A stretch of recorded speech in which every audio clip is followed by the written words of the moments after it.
नमस्कार दोस्तों। आज मैं आपके सामने सिविल प्रक्रिया संहिता कोड ऑफ सिविल प्रोसीजर 1908 के कुछ महत्वपूर्ण प्रश्न और उत्तर के साथ प्रस्तुत हुआ हूँ। प्रश्न नंबर 1, सिविल प्रक्रिया संहिता सीपीसी जिसको कहते हैं शॉर्ट में 1908 का अर्थ और उद्देश्य क्या है? इसका उत्तर होगा सिविल प्रक्रिया संहिता 1908 एक प्रक्रिया संबंधी कानून है जो भारत में दीवानी मामलों की सुनवाई और निर्णय की प्रक्रिया को नियंत्रित करता है। इसका मुख्य उद्देश्य सभी दीवानी मुकदमों के लिए एक समान, निष्पक्ष और शीघ्र न्यायिक प्रक्रिया प्रदान करना है। यह वाद दायर करने, सम्मन जारी करने, सुनवाई और डिक्री के क्रियान्वयन की प्रक्रिया निर्धारित करता है। इस संहिता का उद्देश्य न्याय को कानून के अनुसार सुनिश्चित करना और न्यायिक प्रक्रिया के दुरुपयोग को रोकना है।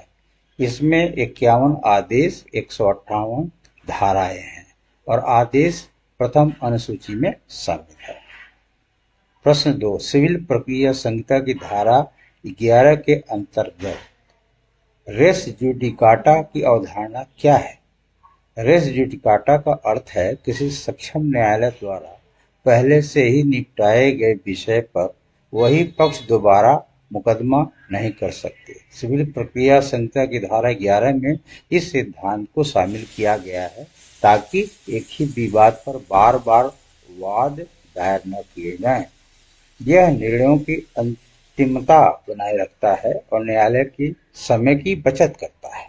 इसके प्रमुख तत्व हैं: मामला प्रत्यक्ष और महत्वपूर्ण रूप से विवाद में रहा है, वही पक्षकार हों जो पहले शामिल हुए थे और सक्षम न्यायालय द्वारा निर्णय दिया गया हो। यह सिद्धांत न्यायिक दक्षता और सार्वजनिक नीति पर आधारित है। प्रश्न नंबर 3, सिविल प्रक्रिया संहिता के अंतर्गत जजमेंट फैसला और आदेश में क्या अंतर है? तो उत्तर इसका होगा जजमेंट धारा जो है 2(9) के अंतर्गत है।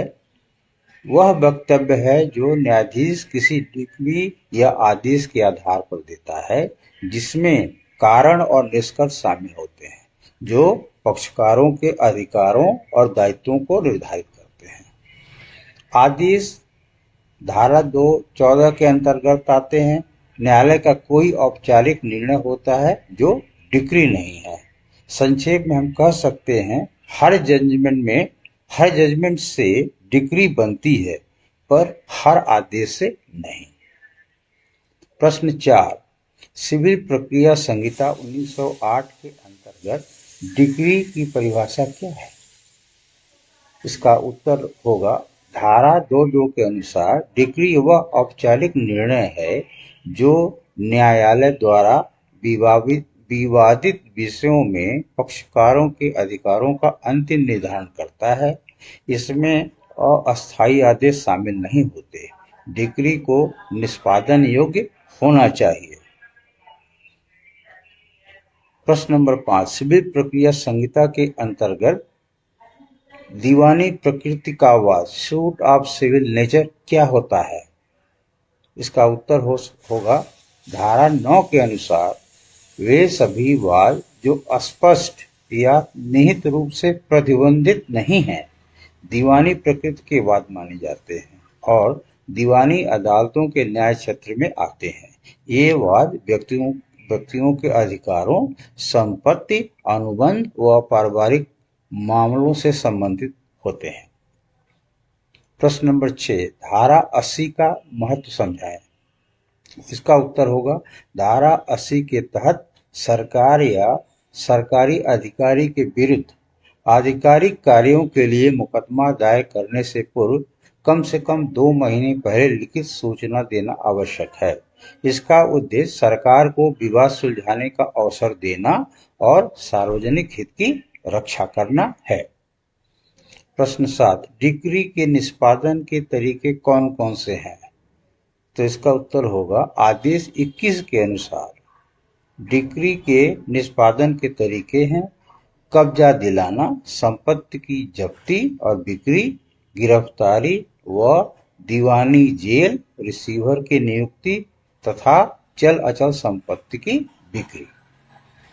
प्रश्न संख्या 8, अस्थायी निषेधाज्ञाओं टेम्पररी इंजंक्शन से संबंधित प्रावधान क्या है? इसका उत्तर होगा आदेश 39 के अनुसार अदालत स्थिति को स्थिर रखने या अपरिवर्तनीय क्षति से बचाने के लिए अस्थायी निषेधाज्ञा प्रदान कर सकती है। ये पक्षों के हितों की सुरक्षा के लिए जरूरी होती हैं जब तक कि अंतिम निर्णय ना हो। तो दोस्तों ये था आपका कुछ महत्वपूर्ण प्रश्न जो है सीपीसी से संबंधित थे।